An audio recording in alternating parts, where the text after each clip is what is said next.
If it is not deep, then it is not Coach Faith. I know that this is not just for me alone. Many people in my generation are also in this very environment to say that they want to go deeper into a particular environment to learn more about the subject matter. And that is why it is important to practice some of the things I'm going to be sharing with you in this video. Alright? Hello friends, if today is your first time stopping by, welcome aboard to my channel. My name is Faith Michael. I'm your life optimization coach. I help individuals and professionals optimize their potential for impact, income, and influence.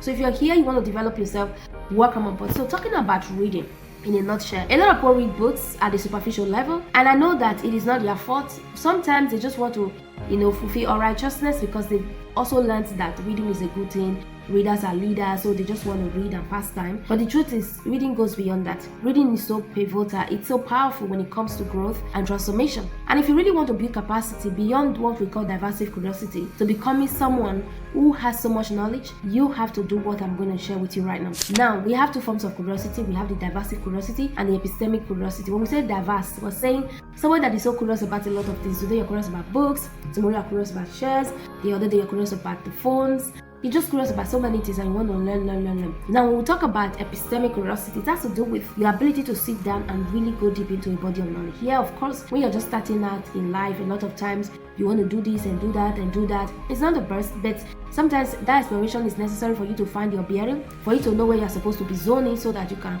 stay put on that path and become a better person or become a master at that. So one thing you have to understand is that when it comes to asking questions, it is a great thing. In fact, Justin Maso even wrote a book titled Good Leaders Ask Great Questions. So for me to know that you are a great leader or you are a wonderful person or a good leader, you must be able to ask a lot of empowering questions. You are reading a book, you're not just reading because you want to read. The authors, they have their biases, they have their experiences, they have so much they want to share with you. But how then do you really begin to zone in and get so much wisdom from what they are bringing to you, so that those things you're going to be learning will become specified knowledge? Because now you're going to be interacting with something that you already have to also be able to build upon that, right? So one thing you have to understand when it comes to engagement is that when you want to do this, you must prioritize your background knowledge, right?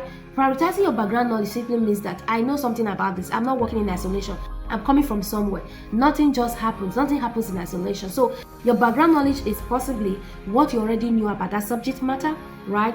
The ideas in your head, the interactions you've had, and everything you've had concerning that subject before. So you must prioritize them. You will not throw them away. Let's say you want to talk about, when I started off, okay, let me use myself as an example. When I started off talking about reading, there were several things I already knew about reading, right? But just that they were not consolidated. So by the time I started making research, I started reading about reading, right? I discovered that, there were more. Some of the things I was even doing before coming into this space fully, I discovered that some of them had names, alright, even as an A student, but I just really didn't know what they were, alright? So today, I understand that before I read any book, I must prioritize background knowledge by asking questions. Why did the author put this together? What they hope to achieve? Why are they teaching me this? How will it influence my life? How will it make me better? If it's a business strategy, have I used this strategy before? Some time ago, I wanted to pay a coach for a program so that I'm able to tweak my strategy for business approach and all of that. And I just looked at myself. I'm like, what I am doing right now is working this way and working that way.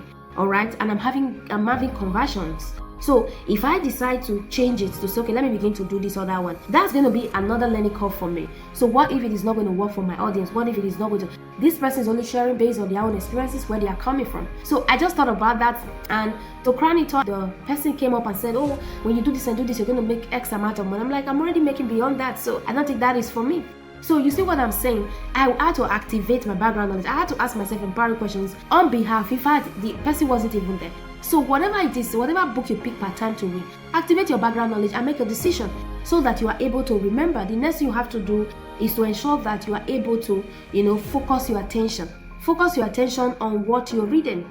Focus your attention on what the author is not saying. With that, you are able to also engage on a deeper level. With that, you are able to retain a lot. You are able to pay attention. You're able to do so much, even as it has to do with that content. So friends, what have we been talking about? We've just been talking about how to become an engaged reader, how to go deeper into the content, how to ask empowering questions, right?